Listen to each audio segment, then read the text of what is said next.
Live blocat în lift pe Facebook, deci sunt în lift și sunt blocat. Apăs butoanele. S-o mișca puțin, dar foarte puțin. Și lumina e foarte proastă aici. Nu e nimeni. 2 persoane. Vă văd.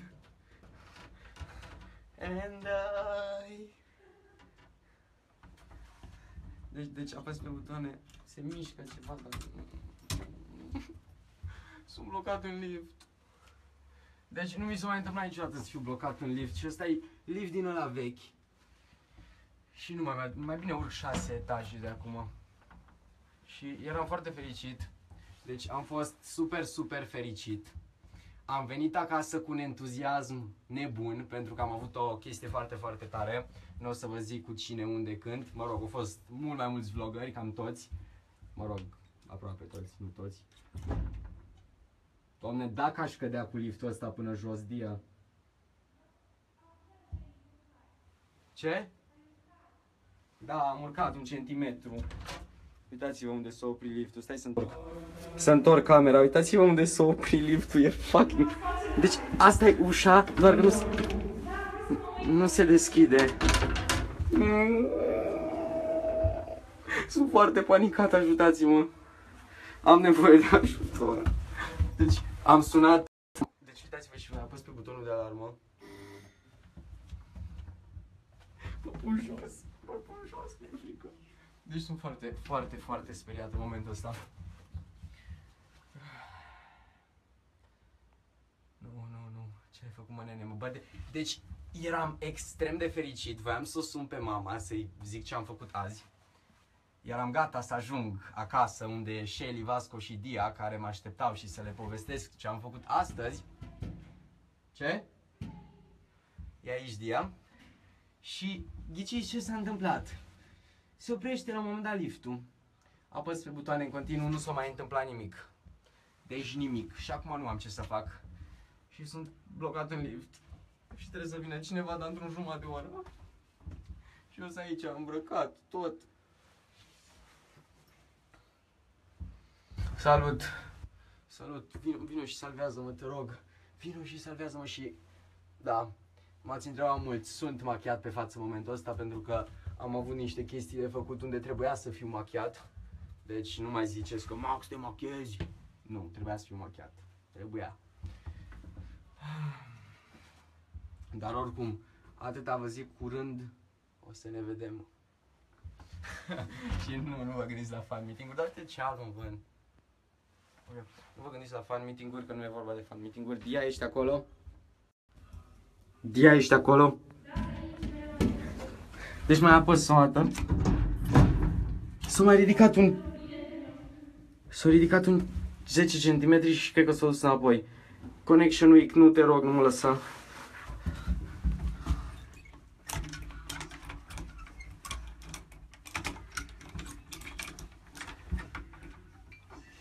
Mai apăs alarma.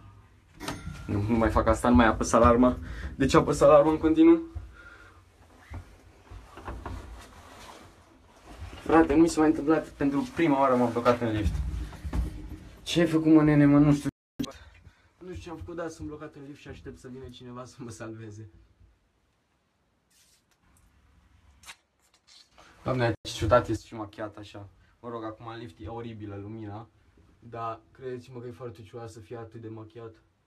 Gen, efectiv, arăți flawless, fără defecte. Și mie îmi place să am unele defecte, gen. Ce? Adică oricum sunt flawless, nu? Mersi. Dar uite că s-a apăsat un buton, butonul cu 7. S-a apăsat, dar nu pot să-l scot. Nu merge, nu prea. Nu știu ce fac. Sunt sigur că asta trebuia. Arăt outfit-ul meu. Da, se vede perfect. Lumina e mai bună decât perfectă. Pantaloni negri, șosete cu pinguini roșii. Șosete roșii cu pinguin, papuci roșii, tricou roșu, bluză neagră. Astăzi am fost îmbrăcat doar roșu și negru și alb. Nu știu, așa s-au nimerit. Gen, mi-am luat șosetele astea fără să vreau, am papuci cu roșu cu negru.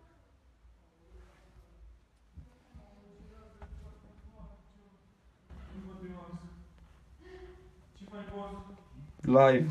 Am scris ajutor. Thumbnail. Ajutor, ajutați-mă, salvați-mă. Lăsă-mă așa, cu ajutor. Am scris ajutor pe ecran.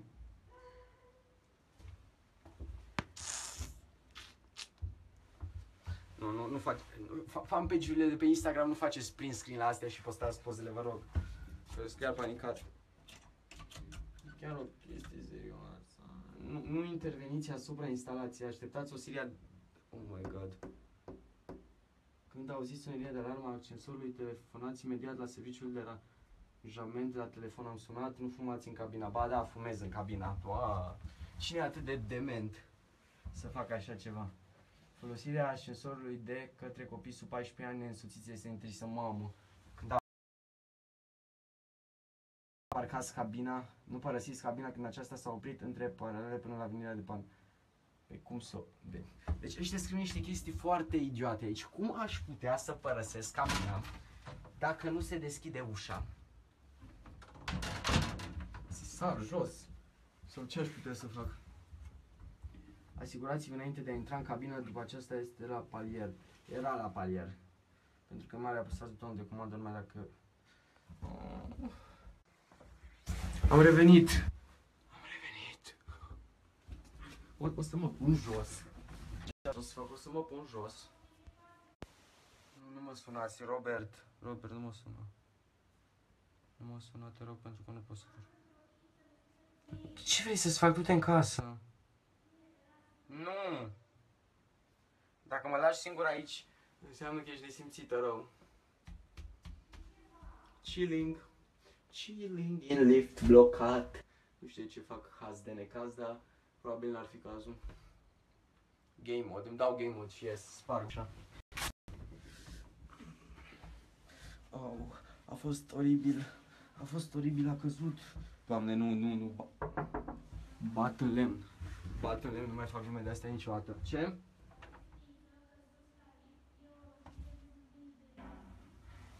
Care probleme, Niță? Nu văd nicio rotiță. Nu, o zis să nu umblu, eu nu umblu. Vrei să apăs pe cine știe ce? Dar uite, s-a apăsat butonul ăsta cu 7. Doamne, și aveam o presimțire că nu trebuia să iau liftul. Dar am zis, bă frate, 6 etaje, eu sunt leneș. Cum să mă duc 6 etaje? Mă rog, cum să mă duc 6 etaje, nu știu, dar apare nu m-am dus și acum regret fiecare moment din viața mea. Mamă, cât machiaj am pe față, ești nebun? Cum se vede, și altă culoare. Nu mai faceți lumină! Salvatorii!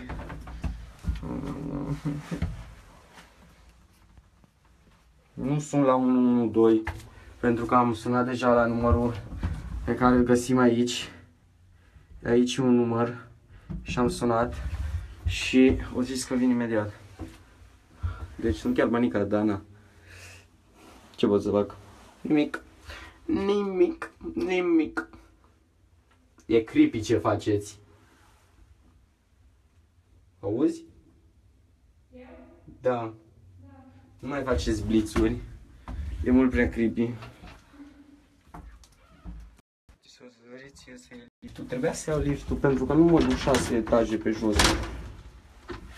Hello, America. Cred că e închisă ușa. Deschide-o, Dia, sparge. Nu! Gata!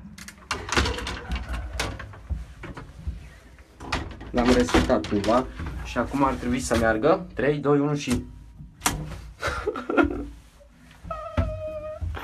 3, 2, 1 și... Bă, dar să mai întâmpla, mă, și apăsam pe alt buton la alt etaj și reveneam și mergea. Dar acum nu mai merge. Și n-am făcut nimic.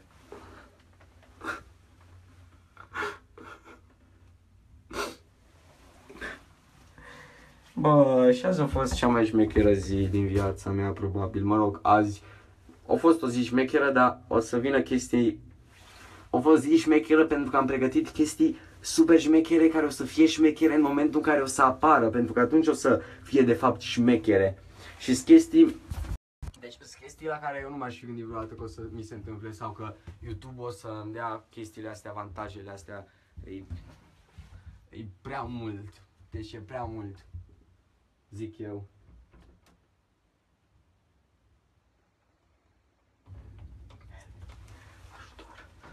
Ziua 6 în lift. Încă n-am găsit mâncare. N-am găsit nimic. Dar că poate vin ăștia.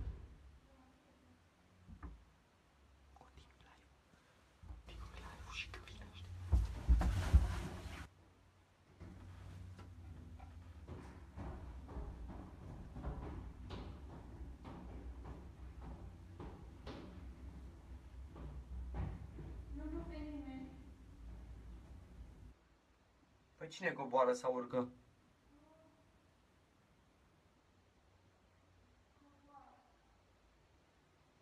Oh my god.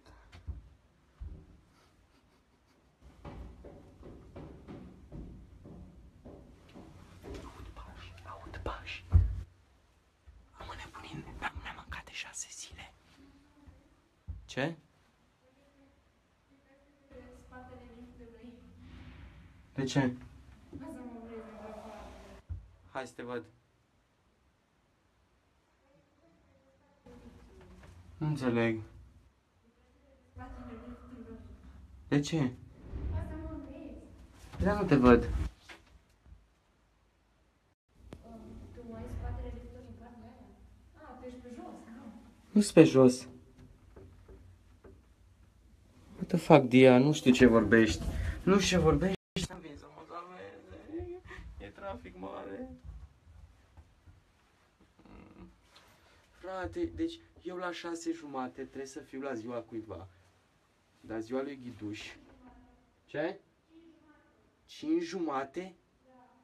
Pe eu la 5:30 nu știu dacă ies din lift. Sau nu știu dacă o să ies vreodată din lift. Hai frate, te rog. Bă, da, deci când am urcat și s-a întâmplat prima chestie, am zis, bă, dacă mă blochez. Și am zis, nu, vorbesc prostii. E imposibil să mă blochez. Da, aparent e posibil să mă blochez, pentru că de ce să nu fie posibil? Nu mai... Ce? Am 250. De asta s-a blocat. De asta, că în cap doar 240 și am 250. Uite, da, am găsit motivul. Am găsit motivul pentru care m-am blocat. O să mă dea judecată că am intrat cu 250 de kg. Se mișcă?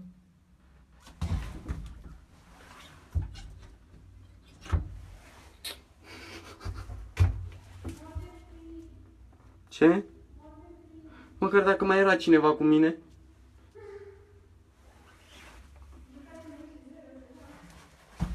Deci acum am venit eu acasă.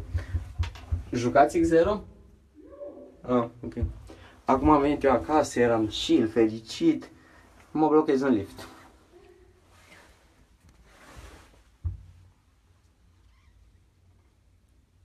Da, s-a întâmplat. Și acum am camera pusă pe mine. Fucking hell! Vreau să ies, vreau să ies. Mai sun la alarmă.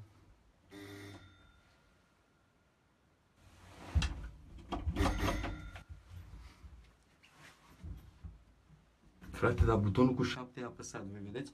Uitați-vă cum sunt butoanele. Și 7-le e apăsat. O dau în judecată pe tipa care ne-a închiriat apartamentul. Că l-a închiriat fix aici. Ce rotiță? Nu vă rotițe. Nu sunt toate lifturile la fel. Ce rotiță am sus? Eu nu văd nimic. Pur și simplu, da, să am o rotiță, să apăs pe rotiță și să cad cu liftul jos. Bravo, Nița, mersi de idee. Chiar îmi doresc așa ceva. Sau deschid ușa și sar acolo. Sar, sparg asta și sar. Nu? Doamne, dacă de creepy sunt făcute lifturile astea, tu vezi? Și în pana mea astea, e o cutie o cutie băgată într-un sistem foarte manual, dar automat în același timp. Dia? Da. Cine urcă? Eu sunt. Ah.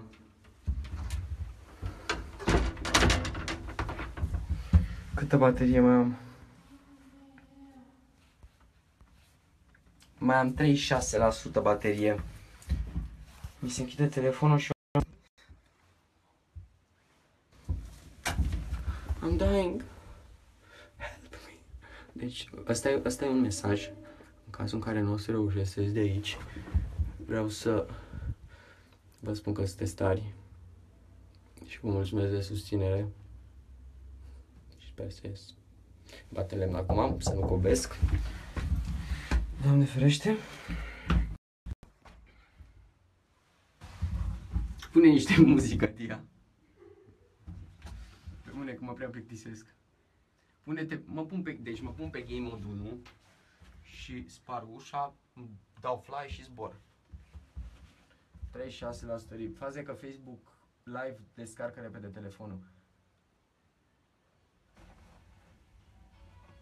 Avem muzică, nu știu dacă auziți. Am buzele foarte crepate, frate, în perioada asta ți se crapă buzele foarte ușor.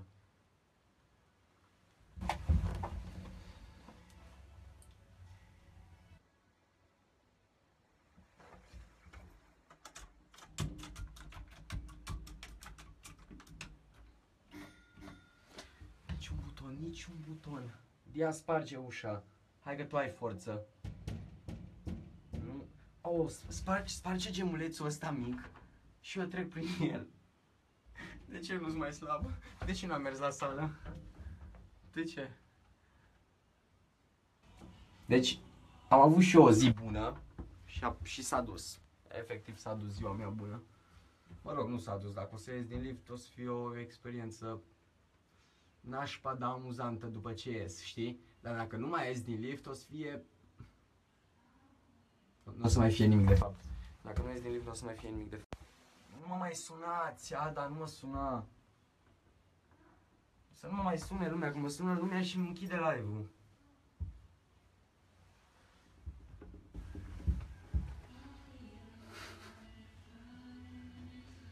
N-am făcut nimic, ci că ce-am făcut? Am intrat în lift, am apăsat pe butonul ăsta, 6. Au început să urce, pe când am ajuns pe la 5. La ce etaj suntem?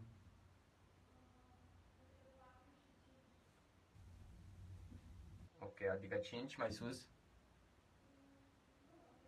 5 mai sus departe.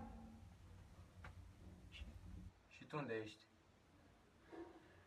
Ești pe scări?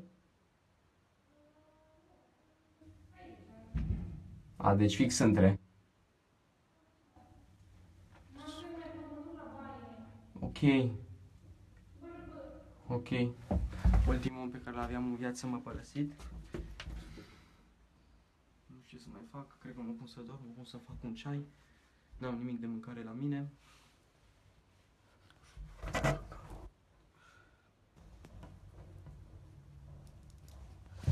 A, da, nu mai îmi da sfaturi pentru că am încercat de 10 ori. Deschid ușile. Ok. Am deschis ușile. Le închid iar. Le-am închis iar. Și apăs cu mâinile foarte tare pe ele. Apăs și cu piciorul. Și acum apăs. Nu! Nu merge. A, da, nu merge. Am făcut asta de 5 ori. Ce până e asta?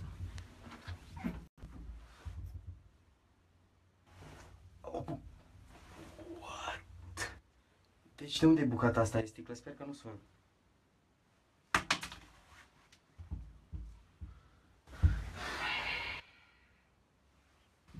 Nu mai e nimeni.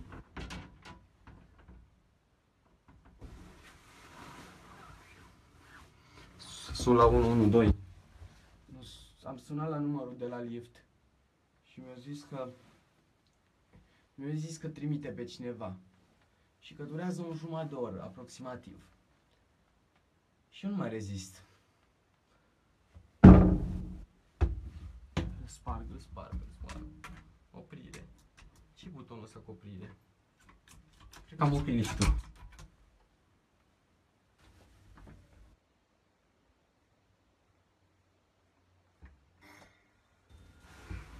sunetul. Mă așteptam să sune așa cu o sirenă, chestii. A, nu, sună ca soneria de la ușă, cred că vecinul a ieșit la ușă, crezut că le bate cineva. Deci uite, dați un like cine nu a fost niciodată blocat în lift. Nu. Un like cine a fost blocat în lift. Vreau să văd cine a fost blocat în lift. Cine nu a fost, o inimă. Să vedem dacă sunt mai mulți care au fost blocați în lift.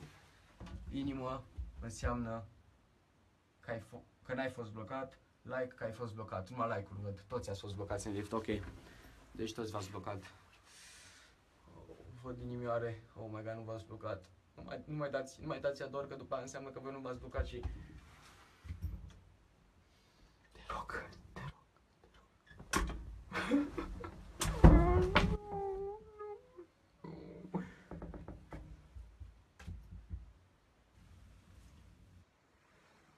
Nu pot Ada să-i zic Luniță să te sune pentru că n-am cum să închei live-ul acum. Super, mișto. Game mode 1, max și alte. Ok, îmi dau game mode 1.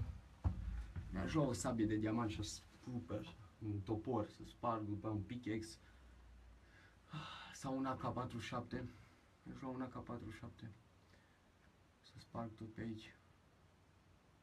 Măcar încă sunt viață. Măcar nu s-a întâmplat ceva mai rău, să cadă liftul sau ceva. Și acum mi-e frică să nu se întâmple ceva. Dar mă rog. Sperăm că nu. Deci... Bă, și eram fericit că am ajuns și mai devreme decât trebuia teoretic.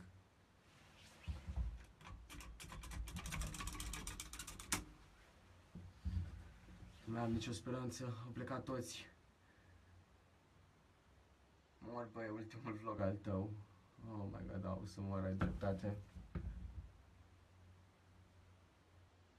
Bagă hack și deschide ușa. Ai un cuțit la tine? Da, fix cuțit. Mai am portofelul și telefonul. Și mă rog, am un rucsac cu chestii. Dar poate pot să mănânc un tricou ceva, nu știu. Mănânc un tricou, chill. Ce mai vrei de la viață? Da, ce fac în lift? Păi da, încerc să fac haz de necaz, deși nu știu dacă ar fi cazul. Eu nu mai pot să stau în picioare. Eu am o limită de stat în picioare care e de 20 de minute. Dacă stau 20 de minute în picioare, nu mai pot să stau în picioare. Nu știu ce să fac. Deci dați-mi sugestii ce ar trebui să fac până vin ăștia. Să mă joc. E și sticla pe jos. Nu mai ești de acolo. Nu prea se aude. De ce adio Max? Nu zi adio. Nu zi nici în glumă adio Max. Nu zi asta. Ai nebunit. Deci părul meu stă la fel de urât cum stătea dimineața. Chiar dacă trebuia să stea bine. Mă rog. Ce ai face dacă liftul ar începea să cadă? Nu știu. Nu vreau să mă gândesc la așa ceva. Chiar nu vreau să mă gândesc. Acum râdem, noi glumim, dar chiar nu e cazul. Sună la bro. Păi ce să facă bro? Vine el și sparge liftul. 112 pentru... Sperăm că Minecraft să fie în real life. Da, aș spera și eu. Da, degeaba sper acum. Pray for Max. Păi, Florin, dă-te în Max, stai la live în loc să-ți alegi viața. Ce ar trebui să fac? Că fac. Sparg ușa. Nu se deschide.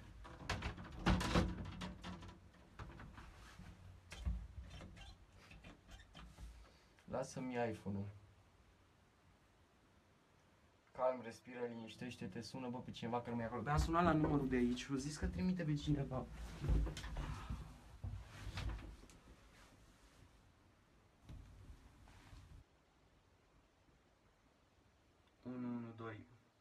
N-ai cum să sun la 112 câte ai. Sun la 112 ce le zic, m-am blocat în lift. Au ăia chestii mai importante de făcut probabil. Adică de asta trebuie să se ocupe ăștia care și-au lăsat numărul aici.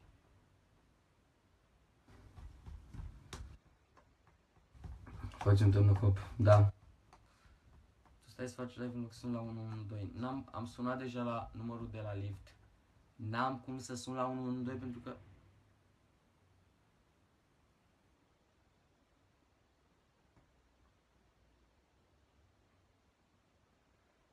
Mersi, Cristina, de pozitivitate. Urcă cineva.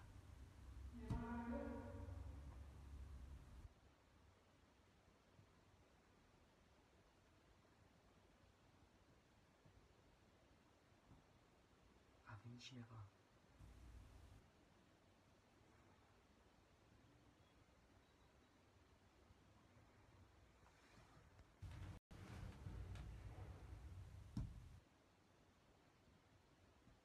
Mor de frică.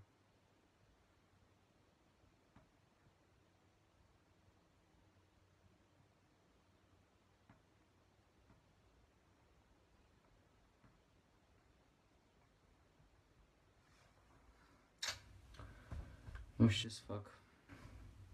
Chiar nu am idei.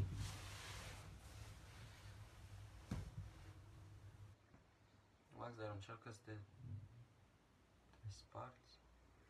Deschide ambele uși și pe ușa, nici ce să rotiți, nu știu exact în ce parte.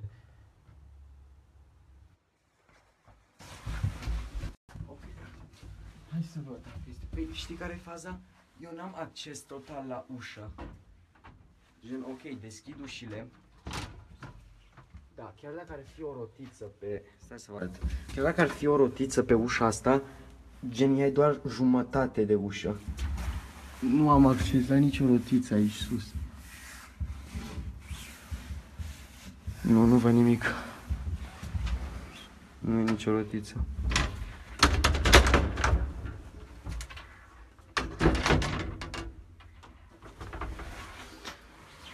Nu e nicio rotiță. Nu e nicio rotiță.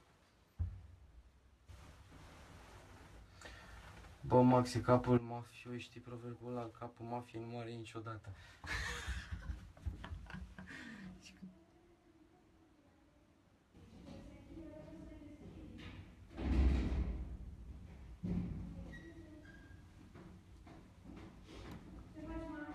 Bine. Da.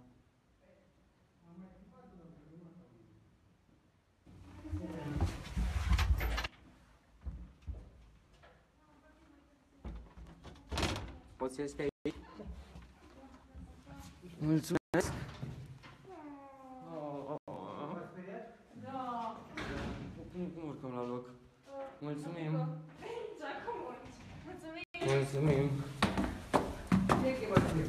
Cum? Ok. Aprinde lumina. Am ieșit din lift. Am ieșit din lift. Aici sunt noi? Mai sus. Nu mor. Ok, stai. Eu am acum o fobie de lifturi. Eu nu mă mai duc cu liftul niciodată. Mers. I'm alive. I'm fucking... Sunt în viață! Oh, în viață! Ești în viață! Ce oribil arată! Mai și în pula mea! Arată oribil, fă-te altă Ce în pula mea! Îți place? Un pic. Mă filmezi? Da. Bă, ești prost, bă! Bă! Ce ești prost? Căcat! Ești căcat pe tine. O să închidem aici live-ul. Și Elizi, pa! Pa! Pula mea, pa! Ne vedem data viitoare. Pa, pa!